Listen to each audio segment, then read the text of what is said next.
Greater Bengaluru ಮಾಡ್ತೀನಿ ಅಂತ ಹೇಳಿ ಚಿಕ್ಕದಾಗಿರೋ ಬೆಂಗಳೂರು ಸೌತ್ನೇ ನೀವು ಕಂಟ್ರೋಲ್ ತಗೊಳಕ್ಕಾಗದೆ ಇಲ್ಲಿಂದ ರಾಮನಗರದವರೆಗೂ ಹೋಗಿದ್ದೀರಾ.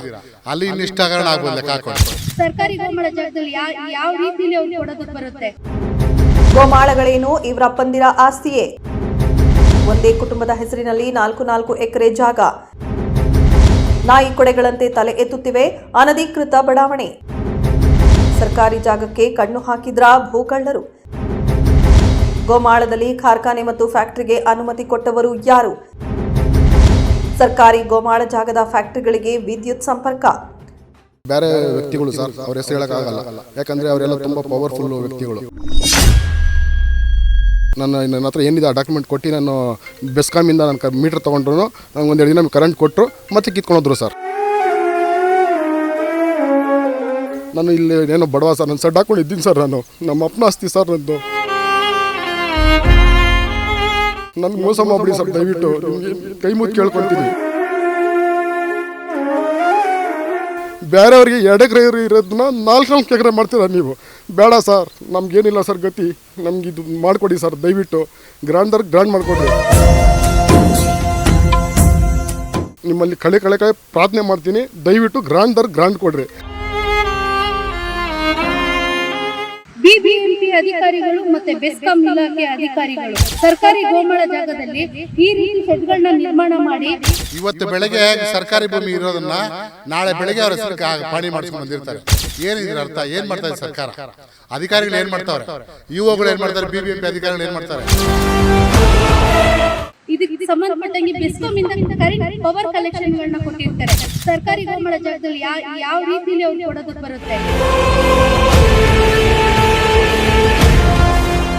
ಪವರ್ ಏನಿದೆಯೋ ಅದನ್ನ ಇಮಿಡಿಯೇಟ್ ಆಗಿ ತೆಗೆಯುವಂತ ಕೆಲಸ ಮಾಡಿ ಸರ್ಕಾರದ ಸೇವೆಯಲ್ಲಿ ನೀವು ಪಾಲ್ಗೊಂಡು ಸರ್ಕಾರಕ್ಕೆ ಒಳ್ಳೆ ಕೆಲಸವನ್ನ ಮಾಡಿ. ಪ್ರಿಯ ವೀಕ್ಷಕರೇ, ಬೆಂಗಳೂರು ದಕ್ಷಿಣ ತಾಲೂಕಿನಲ್ಲಿ ಅಕ್ರಮಗಳದ್ದೇ ಕಾರುಬಾರು.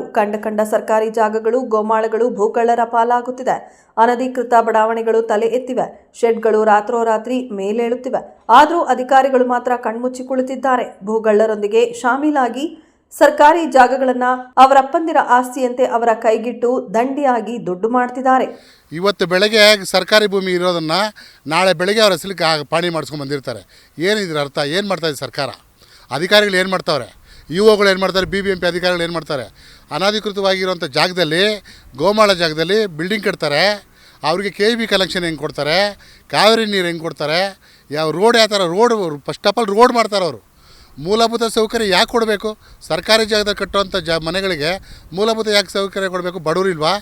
ಬಡವರು ಒಂದು ಚಿಕ್ಕ ಸೆಡ್ ಕಟ್ಕೊಂಡ್ರೆ ನಾಳೆ ಬೆಳಗ್ಗೆ ತಹಸೀಲ್ದಾರ್ ಆ ಜಾಗದಲ್ಲಿ ಇರ್ತಾರೆ, ಒಂದು BBMP ಅಧಿಕಾರಿಗಳು ಆ ಜಾಗದಲ್ಲಿ ಇರ್ತಾರೆ. ಯಾರು ಕೇಳೋರಿಲ್ಲ ಮಾಡೋರಿಗೆ ಅಂತ ಇಷ್ಟ ಬಂದಂಗೆ ಅಧಿಕಾರಿಗೆ ಮಾಡೋಕ್ಕೆ ಅಧಿಕಾರಿ ಅವ್ರ ಅಪ್ಪಂದಲ್ಲ ಸೊತ್ತಿದು. ಸಾರ್ವಜನಿಕರ ಸೊತ್ತು, ಸರ್ಕಾರಿ ಸೊತ್ತು ಯಾರು ಕಾಪಾಡಬೇಕು? ಅಧಿಕಾರಿಗಳು ಕಾಪಾಡಬೇಕು. ಆ ಕಾಪಾಡಿಲ್ಲ ಅಂದರೆ ಅವ್ರು ರಾಜೀನಾಮೆ ಕೊಟ್ಟು ಆಚೆ ಹೋಗಬೇಕು. 2 ಎಕರೆ ಅಂತೇಳಿ ನನ್ನ ಜಾಗ ಅಂತ ಬರ್ತಾರೆ, ನೋಡಿದ್ರೆ ನಾವು 4 ಎಕರೆ 6 ಎಕರೆ ಬಳಸ್ಕೊತಾರೆ.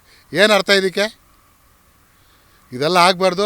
ಇದೇ ಥರ ಆಗ್ತಿದ್ರೆ ನಾವೆಲ್ಲ ಒಂದು ಒಕ್ಕೂಟ ಸಂಘಟನೆಗಳು ಸೇರಿಕೊಂಡು ಒಂದು DC ಆಫೀಸ್ ಆಗಲಿ, ತಾಲೂಕು ಆಫೀಸ್ ಆಗಲಿ ಮುತ್ತಿಗೆ ಹಾಕುವಂಥ ಕೆಲಸಗಳು ಮಾಡ್ತವೆ. ಇದನ್ನು ಎಚ್ಚರಿಕೆ ಕೊಡ್ತಾ ಇದ್ದೀವಿ. ಮುಂದಿನ ದಿನಗಳಲ್ಲಿ ಯಾವ ಭಾಗದಲ್ಲೂ ಗೋಮಾಳ ಸರ್ಕಾರಿ ಜಾಗದಲ್ಲಿ ಯಾರು ಕೈ ಇಟ್ಟರೆ ಒಂದು ಶಿಸ್ತುಬದ್ಧ ಒಂದು ಆ್ಯಕ್ಷನ್ ತೊಗೊಳ್ರಿ. ಅಧಿಕಾರ ಇಲ್ವಾ ನಿಮಗೆ? ಯಾಕಂದರೆ ಇದು ಅಧಿಕಾರ ಕೊಟ್ಟವ್ರು ತಾನೆ ನಿಮಗೆ. ಆ್ಯಕ್ಷನ್ ತೊಗೊಳ್ರಿ, ಒಂದು ತೆರವು ಮಾಡಿಸಿ. ಇದೇ ಬಡವ್ರು ಕಟ್ಟಿದ್ರೆ ಸುಮ್ಮನೆ ಇಡ್ತೀರಾ? ನಾಳೆ ಬೆಳಗ್ಗೆ ಹೋಗಿರ್ತಾರೆ ತಹಸೀಲ್ದಾರಲ್ಲಿಗೆ. RI ಮತ್ತು ವಿನೂತ ಅಂತ RI ಅವರೇನು ಎಲ್ಲ ಅರ್ದು ಕುಡ್ದವ್ರ ಥರ ಆಡ್ತಾರೆ ಅವರು. RIಗಳಿಗೆ ಈ ಥರ ತಹಸೀಲ್ದಾರ್ಗಳು DCಗಳಾದರೆ ಅಷ್ಟೇ ಎಲ್ಲ ದೇಶನೇ ಮಾರಾಕ್ಬಿಡ್ತಾರೆ ಇವರು. ಬೆಂಗಳೂರು ದಕ್ಷಿಣ ತಾಲೂಕು ಉತ್ತರಹಳ್ಳಿ ಹೋಬಳಿ ಗೊಲ್ಲಹಳ್ಳಿ ಸರ್ವೆ ನಂಬರ್ 58 11.03 ಸರ್ಕಾರಿ ಗೋಮಾಳ 65 27.000 ಸರ್ಕಾರಿ ಪ್ರೌಢಶಾಲೆಗೆ ಮೀಸಲಾಗಿದ್ದ 4.0001 ಸರ್ಕಾರಿ ಪ್ರಾಥಮಿಕ ಆರೋಗ್ಯ ಕೇಂದ್ರಕ್ಕಾಗಿ ಕಾಯ್ದಿರಿಸಲಾಗಿದ್ದ 4.0.0.00 ಹೀಗೆ ಅನೇಕ ಯೋಜನೆಗಳಿಗೆ ಮೀಸಲಾದ ಜಾಗದಲ್ಲಿ ಉದ್ದೇಶಿತ ಕಾಮಗಾರಿಗಳನ್ನು ನಡೆಸದೆ ಮೀನಾವೇಶ ಎಣಿಸುತ್ತಿರುವುದರ ಹಿಂದಿನ ಉದ್ದೇಶವೇನು?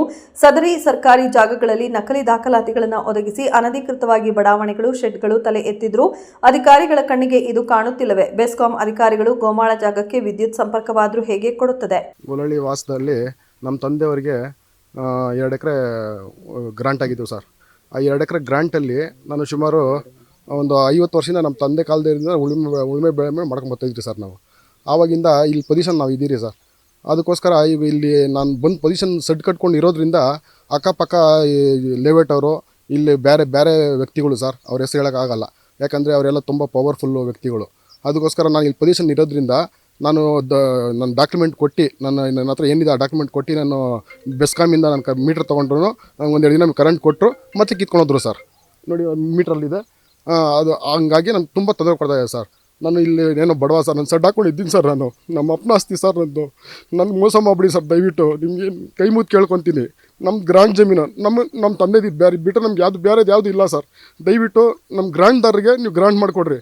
ಬೇರೆಯವ್ರಿಗೆ 2 ಎಕರೆ ಇರೋದನ್ನ 4 ಎಕರೆ ಮಾಡ್ತೀರಾ ನೀವು. ಬೇಡ ಸರ್, ನಮಗೇನಿಲ್ಲ ಸರ್ ಗತಿ, ನಮ್ಗೆ ಇದು ಮಾಡಿಕೊಡಿ ಸರ್. ದಯವಿಟ್ಟು ಗ್ರ್ಯಾಂಡ್ದಾರಿಗೆ ಗ್ರ್ಯಾಂಡ್ ಮಾಡಿಕೊಡ್ರಿ. 2 ಎಕರೆ ಇರೋದನ್ನ 4 ಎಕರೆ ಮಾಡ್ಕೊಂಬತ್ತಾ ಇದ್ದಾರಲ್ಲ ಸರ್ ನೀವು. ಬೇಡ ಸರ್, ಬಡವ್ರಿಗೆ ಮೋಸ ಮಾಡಬೇಡಿ. ನಾವು ಎಲ್ಲಿ ಹೋಗ್ಬೇಕು ಸರ್? ನಾವು ಎಲ್ಲೂ ಹೋಗೋಕ್ಕಾಗಲ್ಲ. ನಮ್ಮ ಇದು ಬಿಟ್ಟರೆ ಬೇರೆ ಗತಿ ಯಾವುದೂ ಇಲ್ಲ ಸರ್.